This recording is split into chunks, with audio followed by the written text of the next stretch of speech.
wavelength is, I don't know, what, about 6 odd centimetres there? We're going to have a look today at stationary waves.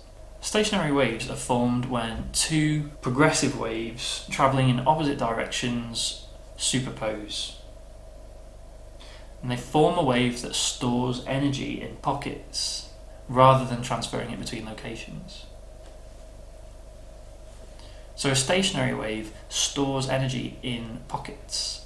It doesn't transfer it between locations. We see points of constant amplitude, so we'll see a point of maximum amplitude and it's always in the same place. We'll see points of zero amplitude and they're always in the same place. These points are called nodes and antinodes. There is no displacement at a node. That's how I like to remember it. So a node is a point where the amplitude is always zero. There's no displacement at a node. An antinode is the other way around. It's one of those things to remember. No displacement at a node, 0 point. Antinode, other way around.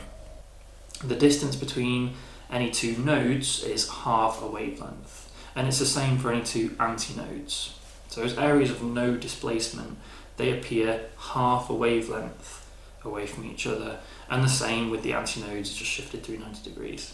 I'm going to make 2 videos on stationary waves. Video number 1 is the stuff that you absolutely must know. So the definition, how they're formed, what they are. The next video will look at harmonics and the idea of what are the rules on stationary waves and how can I use that to work things out. There's 2 parts to the questions in the book. One of them you can do after watching this video. The next part and the part after that you'll have to do after watching the next video. As ever, a plea. These 2 books are probably the hardest conceptually in the wave series. Make sure that you've read over the stuff in 4.14 before you start 4.15.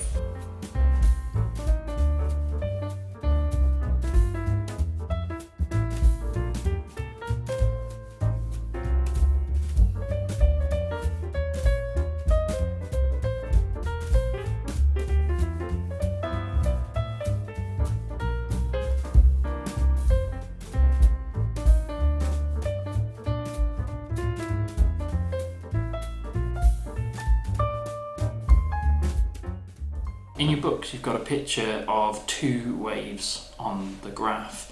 I've used an Excel spreadsheet to sketch these 2 things as well. The space underneath that for the superposed result of what happens when you add those 2 waves. So point by point. That's one of the reasons why I've done it on Excel, is that you can see that all I'm going to type into the superposition box, all that the calculator is going to work out for me is what is wave 1 plus wave 2. And it's going to then sketch a graph, and you'll notice that these 2 waves will constructively interfere in the first case. For the next task, take the first wave and move it along by 90 degrees, and then the wave underneath is moved in the opposite direction by 90 degrees. I add up the displacements, and this time they cancel out. Now we've got complete destructive interference. In the final task, I move my top wave along by a further 90 degrees, same for the bottom wave, and we'll see that it's constructive again, but the opposite way around. This is how a stationary wave is formed. We have 2 waves, one going in that direction, one going in that direction. They superpose as they move across each other, and in that space they only ever take these 3 arrangements. It can either be constructive in one direction, complete destructive, constructive in the other direction, completely destructive.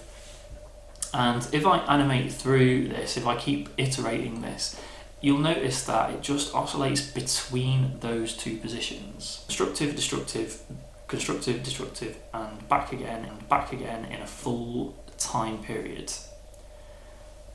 A stationary wave will go from complete constructive to destructive every quarter of a cycle, every quarter of a time period.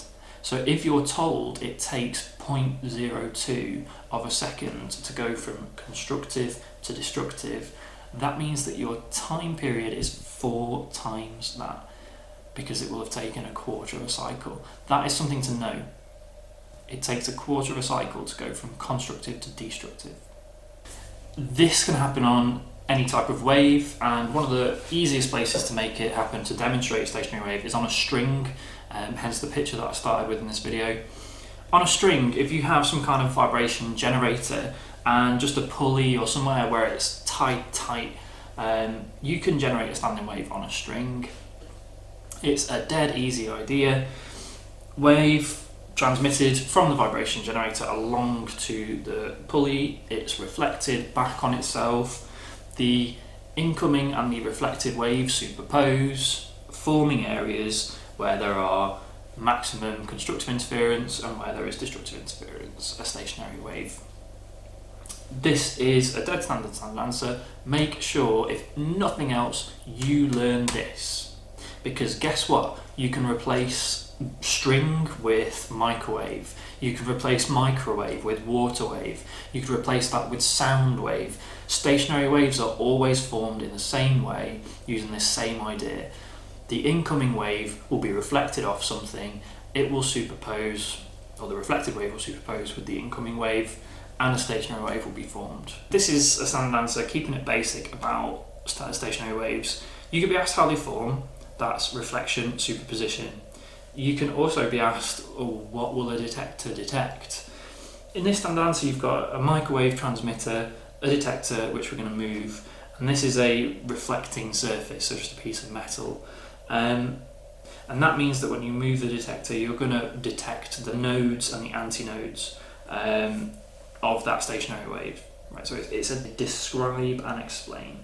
So we're describing by saying this is what it's going to see, maxima and minima. We're explaining by saying because at nodes we get destructive interference all the time, at antinodes we get constructive interference all the time. I'm really excited to do the experiment in real life. I'm just going to move over to my microwave in a second and show you somewhere where this happens.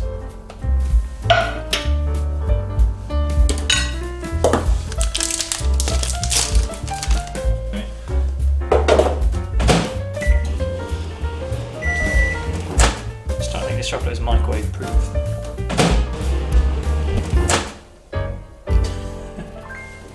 This hasn't gone as expected completely. I must have got an air bubble trapped under it there because something's popped out and exploded in the middle. But this bit here, you've got an area where the chocolate has melted, it's absorbed maximum heat, and you've got an area where this chocolate has barely melted at all, followed by another area where it's melted, followed by another area where it's barely melted at all.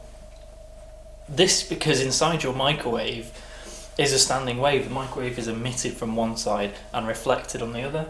The distance between those two nodes, which must be where there's nothing happening to the chocolate, the wavelength is, I don't know, what, about 6 odd centimetres there? That is a really simple try it at home experiment and get this stationary wave pattern. Wanted to do that for ages.